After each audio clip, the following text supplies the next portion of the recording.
Welcome to The Real Recipe, the podcast that brings you the perfect blend of real estate trends and topics, where we serve up fresh insights and sizzling strategies. So let's get cooking.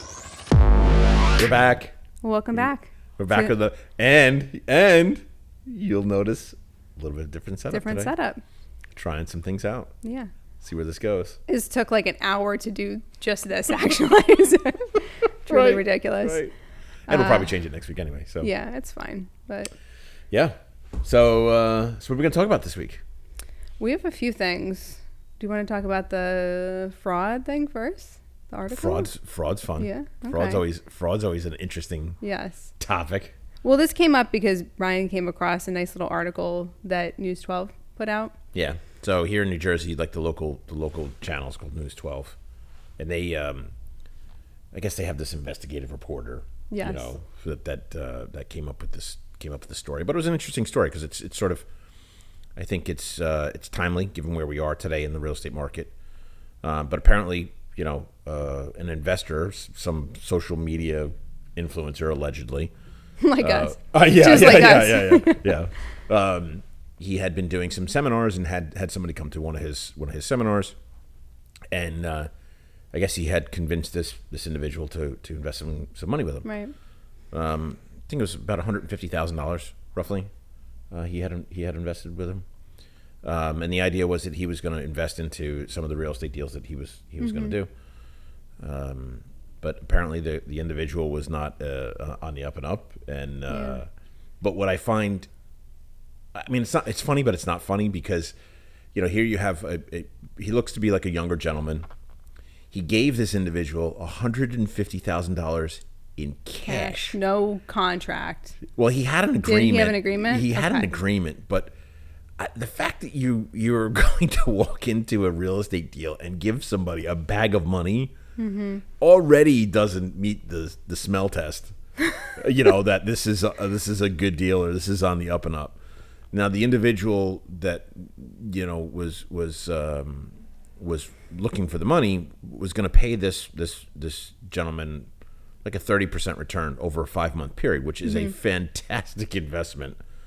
However, you know, if you're walking into an investment, you're walking into an office with a bag of cash to do a real estate deal, probably your first red flag. Yeah. Like, maybe I need to vet this a little bit better before that. And so I don't know, it's not funny because the individual looks like he's going to lose money, but, you know, like, come on, we could be a little bit smarter about this. You know, there's never, if it's a good real estate deal, odds are you don't need cash, you know, to do the deal. You could wire the money to somebody or vet the individual a little bit better. You know, so it's a good conversation to have because I think we're in the real estate market that we're in right now. People are thirsting for deals. They're so hungry to find deals that you're willing to forego some forms of common sense when you're looking for deals to just to get a return. You know, and you know, obviously that's not the case, and unfortunately for this individual, it looks like he's probably going to lose the money. You know, and supposedly now there's like $10 million in, you know, in lawsuits against this individual. They can't find the guy now, and Well, I mean, you can sue, but at the end of the What are you day, gonna sue for? sue for what? Obviously, the guy doesn't have the money anymore. So, well, it's cash. right. Who knows where it is? Yeah, like at this point. I nothing ever good, you know, comes of cash. You know, like, In real estate. Yeah, this is not 1940 with, you know, with the mob and rolling around with bags of cash. You know, this is 2023. We need seasoned, vetted money only Right. nowadays. Right. Well, you know, and then, you know, and unfortunately, I feel like, you know, some of these younger investors don't have the common sense or don't have the wherewithal to do the research that they need to be doing to make sure that their investment is a good investment, you know, and that's a great example. I mean, just the obvious of it is, hey, I'm going to meet this guy. I'm going to sign a deal, sign an agreement for $150,000, and I'm going to get back $45,000. Great investment if it panned out, but I'm going to give him $150,000 in cash. I mean, and like I think one of the things in the article you said is the guy didn't even count it. But like if someone if someone was giving you So- $150,000 in cash, I'm pretty sure you'd want to make sure that the Right, 100, so like I have- not like I'll go home, count it, and I'll get back to you. Like you'd want to know that it was all there. So that was one of the first red flags. Right. So, there was, so the article goes on and says over a dozen lawsuits have been filed. But they talked to him, about the interaction with the individual. Right. It was one of the first comments was, one of the biggest red flags for me, and I'm quoting here, one of the biggest red flags for me was that he didn't count the cash. Like, really? Like, come on. I mean, that's 150 grand cash. Right. And how do you have 150 grand cash? Like, where is that coming from? Like, right? Like, 150 grand cash is not, it's not this. We don't know that he may have taken it out of the bank, but again, you're not giving people money in a real estate transaction. Not that that hasn't happened. I mean, we've been to closings where people are like bringing the extra money cash. Yeah. But I mean, I know for a fact that they've been told that that's not allowed. But that's just where they have it, and they don't have time to put it in the bank, or they've already taken it out of the bank, or people have brought in watches to closing, being like, "Will this cover the remainder?" True story. Like these things do still sometimes happen. They do. I mean, listen, I've been around that, and I'm sure everybody else has been around that, and it does happen. I know there, without naming names, I was part of a transaction, and I probably shouldn't say this, but it was part of the transaction because I did the financing on it. Where it was, this was a couple years ago. It was a divorce. It was a divorce, and they were selling the house, and the husband was getting like 200 cash under the table, and it was going to go. The house was going to be sold for like 400 grand less than what it really was. Right. And that was so that the husband could get a little extra money, but. Unfortunately, those things do happen, and I found this out after the fact that this is what was going on, right? I mean, if you're an investor and you're searching for a good investment, one of the main things is if it sounds too good to be true, it probably is. It probably is, Yeah. and that has been tried and true from the dawn of the ages. That.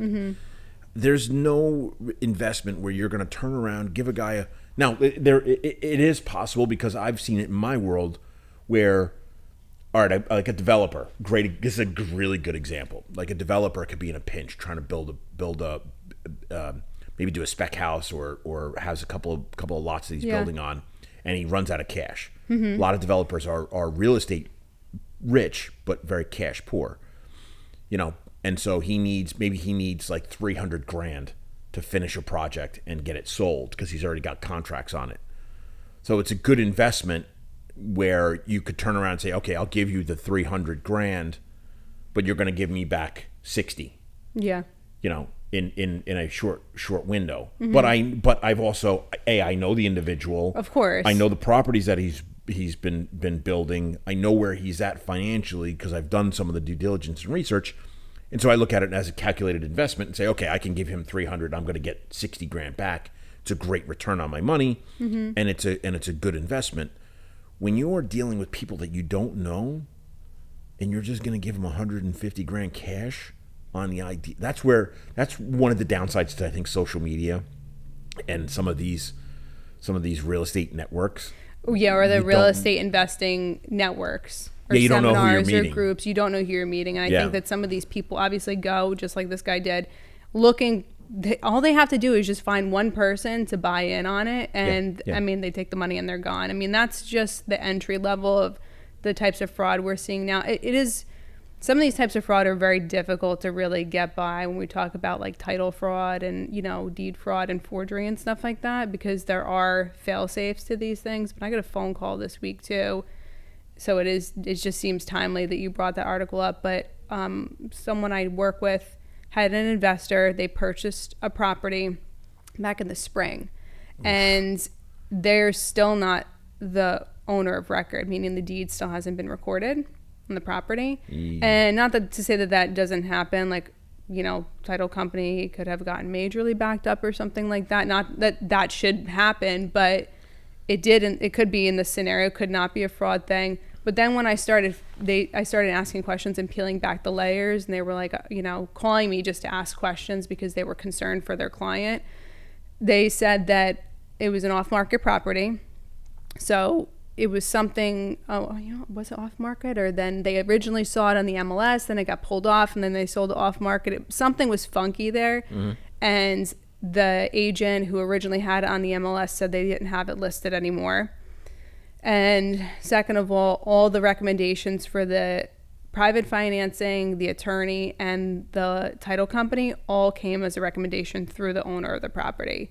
So when I hear that, I think to myself, why are you trying so hard to control the deal unless there's a specified reason? Mm-hmm. Like you've previously run a title search, or maybe your pre-foreclosure or something like that, and you've already been doing some work on trying to clear up the title work, or any debt that you have, payoffs and things like that.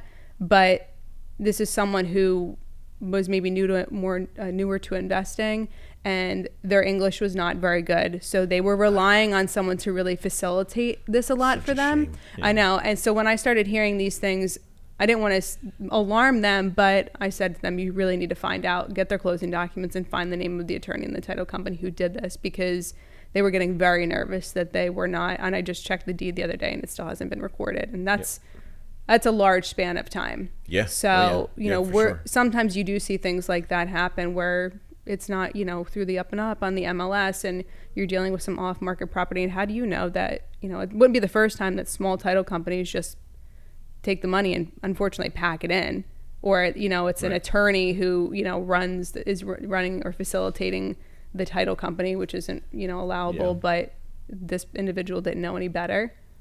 Yeah, maybe the attorney was a settlement agent. It's what. Unfortunately, you never are going to be completely immune to fraud in real estate, and that's why there are so many. When you do the residential side of real estate, there's reasons why there are so many rules, and there's reasons why there are so many things that we do, hoops that we have to jump through. Sure. And this is one of those reasons, because you need to understand all the players that are involved in it, mm-hmm. And the fraud that can take place. And when times, fraud is less likely to happen when times are good, because there's because it's easier to I feel like you're paying more attention to it, and it's simpler to people aren't buried and they can pay more attention to detail.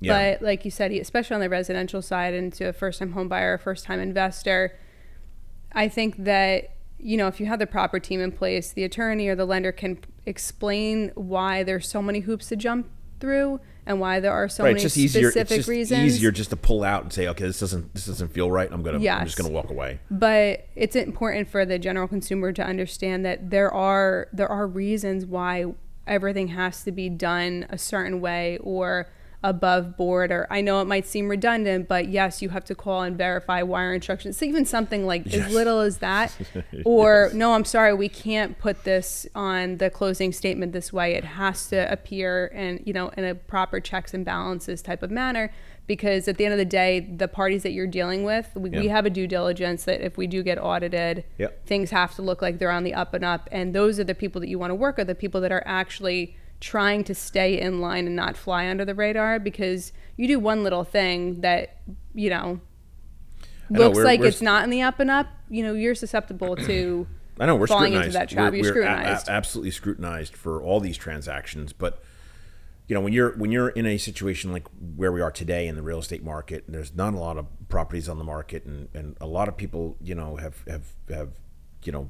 seen HGTV or whatever, and now all think that they're these real estate moguls. They're searching for deals. It's important that you do your due diligence, that you vet the individuals that you're going to partner with. You may not be partnering with people that but that shouldn't be a reason why you wouldn't do it. But if you're going to do it, do some due diligence, do some background checks. Hey, just ask around. Ask for references. Show me other deals that you've done. Show me the deals that you've done. Right. Mm-hmm. Just like even with this individual with the $150,000, it would have been very easy for him to do, hey, show me a couple deals that you've done, 123 Main Street or blah blah blah. And you could search the deals out and vet whether or not those individuals have done them or not. And it's not terribly difficult to do. But use common sense, right? I mean, obviously, don't show up to a real estate deal with $150,000 in cash and think that that's going to be good. I mean, I don't know of a situation that I've seen where somebody walking into a room with $150,000 in cash was on the up and up, or was above it's board. Usually a drug deal. Well, whatever. It's some friends of ours are showing up wanting to do some deals. It's, right. If I'm walking into a room with $150,000 and a bag of cash, like I'm expecting to probably get beat up or mugged or something like that. Right. Like that's, I don't know. It just doesn't feel right to me. I've been around the block, as I know you have, for a number of years. And when you see stuff like that or you hear about stuff like that, you gotta laugh. I feel bad because somebody's gonna lose money. Yeah. And it's unfortunate, but a fool and his money. What's the saying? A fool and his money are quickly parted. Is this like a getting your ears lowered saying? Because if it is, I don't know it. Come on, really? Yes, I didn't get my ears lowered this week. Even though you just told everyone that I've been around the block a few times and aged me. Oh, stop. But you know what I mean? Like, people, there are idiots with money, and unfortunately that does tend to dissipate pretty quickly. Yeah. So I don't know. I just, in today's day and age, there's a lot more tools that are readily available to vet some of these transactions and make sure that the individual that you're working with is above board. Like even the guys that, the hard money guys, one of the first questions out of their mouth is, hey, do you know this guy?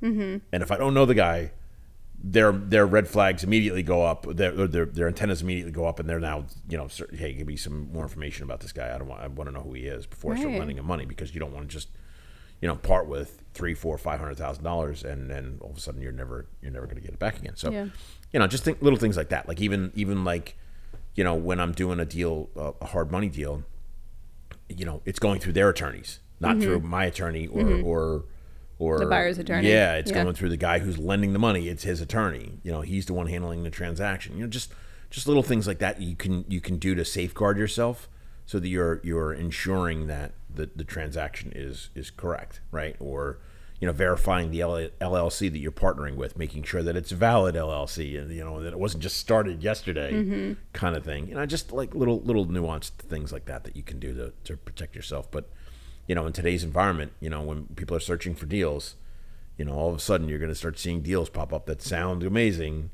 and then all of a sudden you find out that, hey, maybe it isn't as good as it sounded.